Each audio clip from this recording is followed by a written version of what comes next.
Hey everyone, today we'll be talking to you about food labeling in the US and how it can be a bit unruly.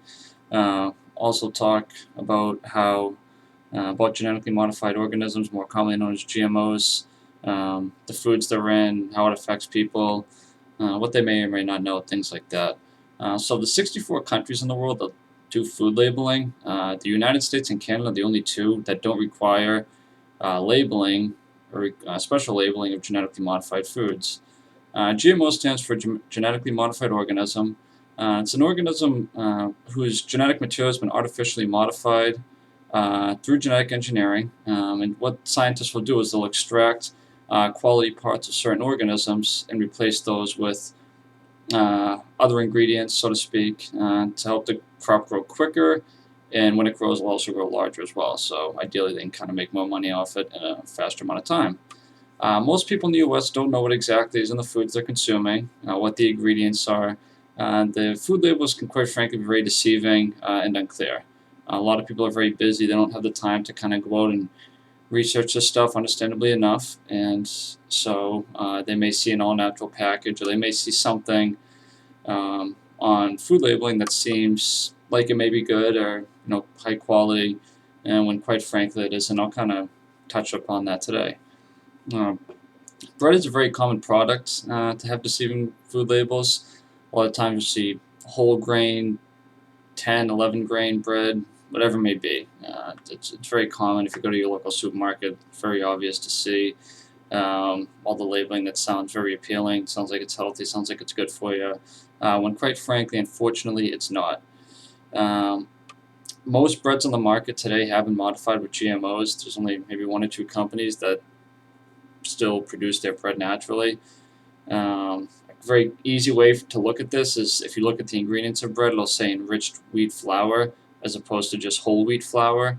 When it says enriched, it might say with a few other special ingredients. And basically, what's happened there is they've taken out certain core ingredients of the wheat, and they've kind of spliced it with things, some things that may sound good. And like I said, for the most part, just to make it grow quicker and larger, so that they can there's a higher quantity, they can ideally ultimately make more money off it.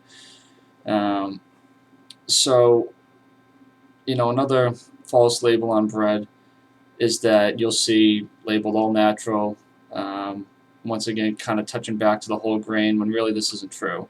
According to the USDA, foods labeled all natural, do not contain artificial ingredients or preservatives. However, they can contain antibiotics, growth hormones, other similar chemicals. So the definition's a bit unclear. When I think of all natural, I just kind of think of right out of the earth, really no modification, nothing like that. And I don't think of antibiotics, I don't think of growth hormones, any of that stuff when I hear all natural. But unfortunately, that is what is allowed in a food that is labeled all natural. There are plenty of foods in a supermarket that have unclear labels, and the general population, unfortunately does bear the brunt of it, because as I mentioned earlier, they don't know, and they buy it, it looks good, and I've done the same thing. Everyone has. Unless you really research this stuff, there's no way of knowing. If food labels were a bit more honest, people would have a bit of a better idea as to what they're eating, and it would ultimately make people healthier. Unfortunately, nowadays it is usually more money to eat healthy. You look at fast food restaurants, things like that. It's obviously very cheap and the food's not good for you, but I digress. A simple solution to this whole issue would simply kind of create a law that forces food companies to be honest about what they're putting in their food. Just kind of come on and say it. It's ultimately let it be up to the people if they want to consume it or not, but don't kind of be deceiving about it like it is nowadays. If food companies have to truthfully label their ingredients, then the problem would be solved, and it's kind of as simple as that. I don't think it would be too costly to implement something like this. I know nowadays passing laws and things like that can always be difficult. There's going to be two sides to everything. Now with lobbyists and things like that who want the GMOs in food, it unfortunately is unlikely to happen, but that's kind of the world we live in.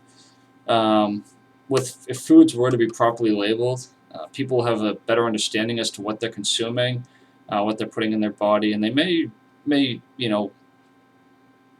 begin to get people to eat healthier.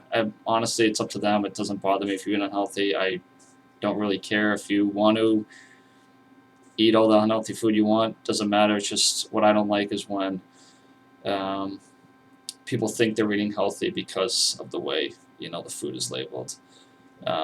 Also, if the law were implemented that food companies had to honestly label their food, it could. I'm not sure if it would, but it could allow farmers to grow the crops how they want, as opposed to kind of be dominated and overruled by large corporations who control very much of what farmers do, unfortunately. So that could or could not happen. It'd be nice if it would, but who really knows? But ultimately, like I said, having food labeling, just be truthful, is kind of the ideal solution. That way, people can rightfully and honestly make their own decision as to what they want to consume.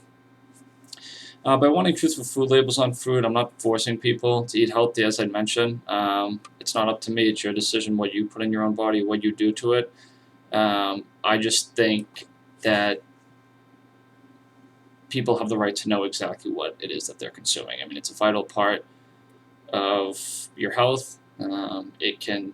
Eating healthy can drastically change how you feel. It can give you a lot more energy. I have noticed that I don't eat as healthy as I used to, but when I did eat very healthy, had more energy, you feel better, you're more attentive. Overall, your body just it really does feel better. Um, so it is something I'd recommend people do. It's either way. Once again, I'm not trying to convince anyone to eat healthy. That's another topic. Um,